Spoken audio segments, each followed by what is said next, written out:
And what's the next track that we have coming up? So on this next one, we have Meltdown. And is it a meltdown?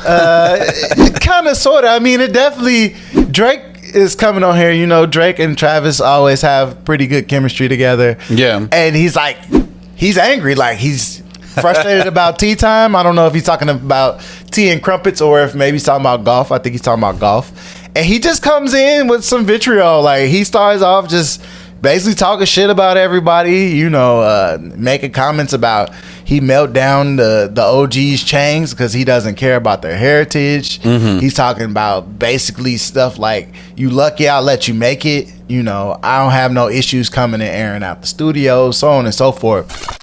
Drake is definitely on theme with Travis in terms of being angry at the world at large. I don't know why these guys are so angry, but that is definitely the energy that they have on right down. Yeah, I'm angry because I'm a rich millionaire and I got in trouble with a festival that I threw, and I'm pissed off that you're holding me accountable. Now, it's interesting because this is the 7th collaboration between Travis Scott and Drake, the last one being last year with Pussy and Millions, and now they're coming together. I think they do complement each other very well in the sense that the way Drake raps, because he's not in your face. It is aggressive, but Drake being aggressive is not the same thing as Onyx being aggressive or DMX being aggressive. Yeah. It's definitely or even LL Cool J being aggressive. It comes back. But it's interesting because Drake is actually throwing out disses left and right, because Pharrell Williams took over as creative director for Louis Vuitton, and that used to be held by a friend of Drake's, and so Drake's pissed off at Pharrell Williams. And then Drake's also throwing shots against Pusha T. Now, you might think this is because Pusha T, when they were beefing, completely owned Drake so bad that Jay Prince had to speak to Pusha T and be like, hey, let off my boy, otherwise we're going to have some shooters on the roof type situation. No, this is actually because Pusha T created a diss track against Jim Jones of the Diplomats, which I thought was kind of interesting. Now, that all kicked off because Jim Jones was on a podcast and was basically talking about the greatest hip-hop artists of all times list, and he was saying that he didn't feel like Pusha T should have been placed as high because nobody really idolizes Pusha T. Nobody follows him like that, which I think is a little bit of a snub. Everybody in this modern era is very familiar with Pusha T and clips.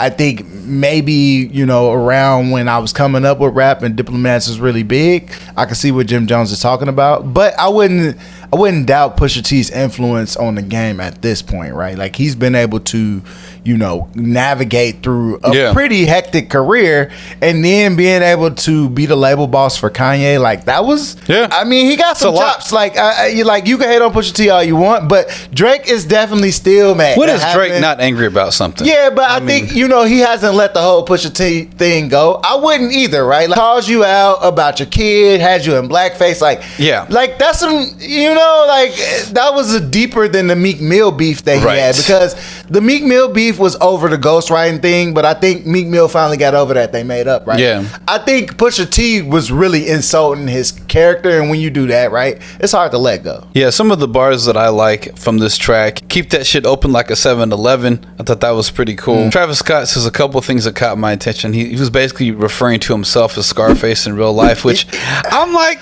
that's a bit of a stretch. That's a bit of a stretch. Again, he's towing this very dangerous line of, should you really be talking about being a mass killer when you've been a part of something literally, and it's in real life. I think that being a mass once killer. Again, this is just showing the disconnect that he has from reality. Yes, and his lack of sensitivity it's just like, to the on, things bro. that he was part of. Too soon, bro. Yeah, I would say so. Definitely too soon. Travis Scott was actually talking about Willy Wonka and the Chocolate Factory, referring to Timothée Chalamet, the Dune actor, because Chalamet dated Kylie Jenner, Travis Scott's ex-girlfriend.